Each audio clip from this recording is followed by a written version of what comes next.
वैष्णवी हगवणे जिचा हुंड्यासाठी बळी गेलेला आहे, तिने आत्महत्या केली आणि त्यानंतर तिच्या सासरच्यांना अटक करण्यात आली। पण सासरच्यांकडून आता वैष्णवीचं कॅरेक्टर असॅसिनेशन केलं जातंय। ती कशा पद्धतीची होती, कोणाशी चॅट करत होती, हे सगळं सांगितलं जातंय। मात्र याच्यामध्ये तिनं जी आत्महत्या केलेली आहे त्यासाठी जबाबदार कोण, हा प्रश्न मागे तर पडला नाही ना, हा सवाल उपस्थित होतोय। पाहूयात त्याविषयीच्या काही महत्त्वाच्या बातम्या। माझी मुलगी तर गेलीच आहे। एवढं मेल्यानंतर तिच्यावरती असे वाईट वाईट चिंतोडे उडवणं तर मी त्यांना मोबाईल त्यांच्या मागणीनुसार दिलेला आहे आणि त्याचे जे EMI आहेत मी आजही हप्ते भरतो, त्याचे EMI भरतो आहे। MG ॲक्टर बुक केली, त्यांनी माझ्याशी वादावादी केली, वादावादी चांगलीच केली। मला त्यावेळेस असं बोलले की ही जर गाडी दिली तर मी ती गाडी सोडून देईन, नाही तर तिथं पेटून देईन। माझ्याकडे ह्याची मागणी, सोन्याची मागणी, गाडीची मागणी, चांदीच्या ताटाची मागणी, गौरीची मागणी, अधिक महिन्यात जावायला चांदीचंच ताट पाहिजे। निलेश चव्हाण सुद्धा या ताटात सामील आहे असं मी ठामपणे सांगतो। त्या मामाच्या जीवावरती आम्ही काहीही करू शकतो असे शशांक हगवणे माझ्या घरी येऊन 2 कोटी रुपये दिले नाही म्हणून मला धमकी देऊन गेलेले। वैष्णवी हगवणेला हुंड्यासाठी सासरच्यांनी हाल हाल करून मारलं। मात्र आता मृत्यूनंतर सुद्धा तिचा छळ सुरूच आहे। काल हगवण्यांच्या वकिलांनी खळबळजनक दावे करत वैष्णवीच्या चारित्र्यावरच शंका उपस्थित केली।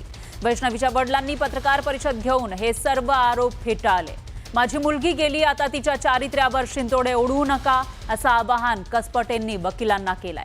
हे सांगत असतानाच वैष्णवीच्या वडिलांनी हगवणेंनी त्यांना किती लुटलं याचे पुरावेही दिले।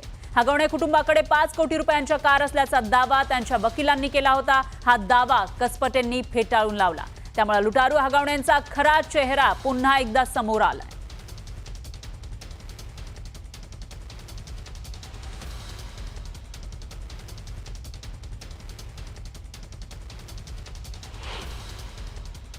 जर मला मोबाईल काढून घ्यायचा असता, माझ्या मुलीला तर मी मोबाईल ऑलरेडी दिलेलाच आहे, पण माझ्या त्या आरोपीला सुद्धा मी मोबाईल 1.5 लाख रुपये, 1,52,000चा मोबाईल तो मी आत्ता 2-3 महिन्यापूर्वी घेऊन दिलेला आहे। तुमची मागणीनुसार तुम्ही दिला की त्यांनी मागितला? नाही, त्यांनी मागितला। माझी मुली इथं असतं, माझी मुलगी माझ्या घरी होती। घरी असताना वाकडच्या क्रोमामध्ये ते आले। वाकडच्या क्रोमामध्ये माझ्या मुलीला इथनं बोलून घेतलं। 18/9/2024ला मी त्यांना मोबाईल त्यांच्या मागणीनुसार दिलेलं आहे आणि त्याचे जे EMI आहेत मी आजही हप्ते भरतो, त्याचे EMI भरतो आहे। ते बँकेचं स्टेटमेंटवरती तुमच्याही लक्षात येईल आणि वकील साहेबांनी त्याचं स्टेटमेंट काढून घ्या। तर मी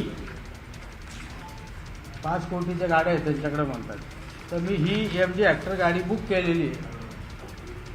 फॉर्च्युनर गाडी घ्यायच्या आधी ही MG ॲक्टर गाडी वाकड हायवे रोडला शोरूमला बुक केली। 50,000 रुपये डिपॉझिट केले, त्याचे महिन्यानंतर लग्न आल्यानंतर त्याचे रिफंड पण माझ्या अकाउंटला आले। तर ही त्याची रिसिप्ट। MG ॲक्टर बुक केली, त्यांनी माझ्याशी वादावादी केली, वादावादी चांगलीच केली। मला त्यावेळेस असं बोलले की ही जर गाडी दिली तर मी ती गाडी सोडून देईन, नाही तर तिथं पेटून देईन। मला गाडी पाहिजे, हीच गाडी पाहिजे, फॉर्च्युनरच गाडी पाहिजे। तर त्यानंतर मी फॉर्च्युनर गाडी लागणार देईल। ही जी गाडी मी दिलेली आहे ते दिलेली नसून ती माझ्याकडं मागितली गेलेली आहे। माझ्या मुलीला टॉर्चर करून लग्नात उभं राहणार नाही, लग्न मोडून टाकीन। आधीच माझ्या मुलीची लग्न 2 ठिकाणी मोडली, त्याच्यातही हे लग्न मला जबरदस्तीने करावं लागलं। त्यातही लग्नाला तयार झालो तर त्यांनी अशी मानसिकता करून ठेवली। माझ्याकडे ह्याची मागणी, सोन्याची मागणी, गाडीची मागणी, चांदीच्या ताटाची मागणी, गौरीची मागणी, अधिक महिन्यात जावायला चांदीचंच ताट पाहिजे। सरासरी ज्याच्या ऐपतीप्रमाणे म्हणा किंवा अनेक गोष्टींच्या कारणाने स्टीलचं देतात, कोण तांब्याचं तामण देतं।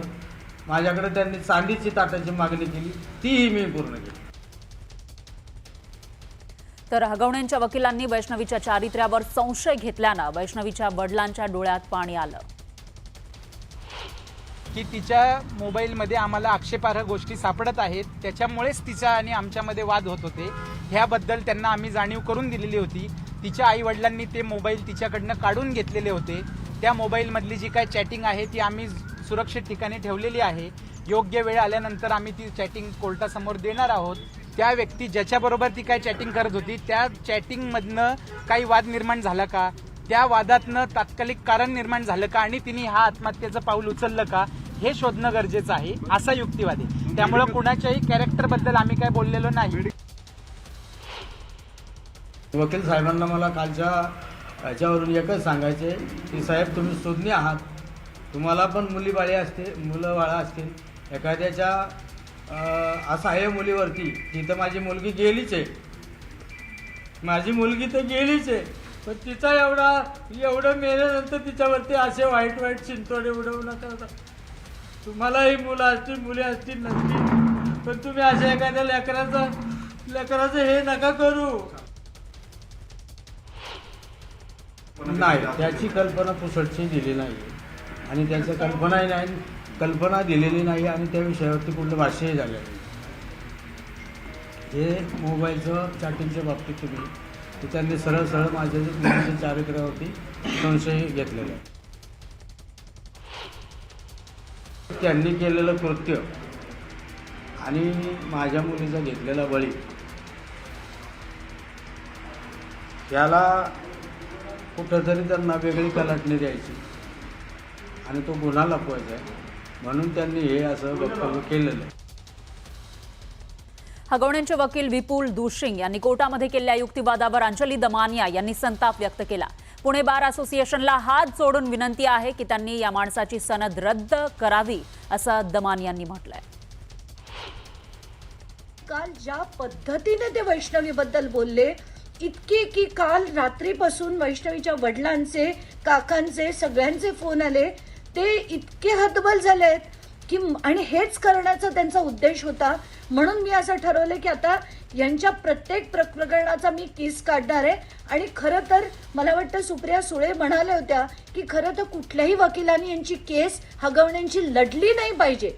असं असताना हे कोण आहेत हे वकील, त्यांची म्हणून मी तुम्हाला अख्खी कुंडली दिली, अजून मी खोदून देईन आणि अशा वकिलांची सनद रद्द झाली पाहिजे अशीच माझी मागणी आहे. तर हगवण्यांकडे 5 कोटींच्या कार आहेत, ते 40 लाखांच्या कारसाठी वैष्णवीचा छळ का करतील, असा सवाल हगवण्यांच्या वकिलांनी काल केलेला होता. हगवण्यांकडे खरंच 5 कोटींच्या गाड्या आहेत का, ते आपण बघूयात ग्राफिक्सच्या माध्यमातून.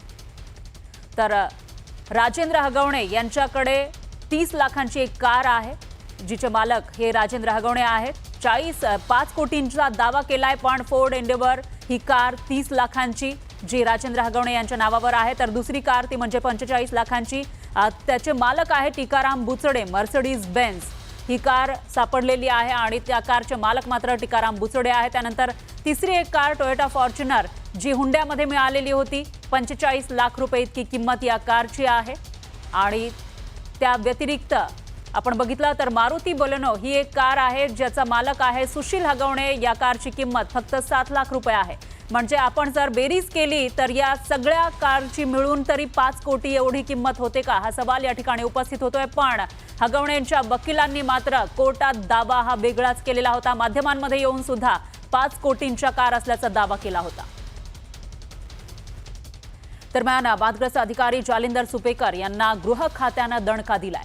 सुपेकर यांना प्रदान केलेल्या अधिकारात कपात करण्यात आली आहे. नागपूर, नाशिक आणि संभाजीनगर कारागृह उपमहानिरीक्षक पदाचे अधिकार काढण्यात आले. या संदर्भातला गृह खात्याचा अधिकृत आदेश जारी करण्यात आलाय. वैष्णवी हगवणे मृत्यू प्रकरणातील आरोपी हगवणेंना चुकीच्या पद्धतीनं बंदूक परवाने मिळवून दिल्याचा आरोप सुपेकर यांच्यावर आहे. त्यानंतर आता सुपेकर यांच्यावर ही कार्यवाही एक प्रकारे केली गेल्याचं दिसतंय.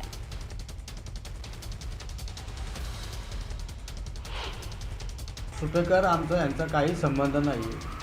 त्यांचे मामा आहेत हे आम्हाला सांगितलं गेलं आणि त्या मामाच्या जीवावरती आम्ही काहीही करू शकतो असे शशांक हगवणे माझ्या घरी येऊन 2 कोटी रुपये दिले नाही म्हणून मला धमकी देऊन गेलेले. तर आता या प्रकरणामध्ये आणखी काय काय समोर येतं, कशा पद्धतीनं कारवाई होते, पोलीस तपासातून नेमकं काय समोर येतं ते बघावं लागेल. याविषयीची अपडेट आपण घेत राहणार आहोत. दरम्यान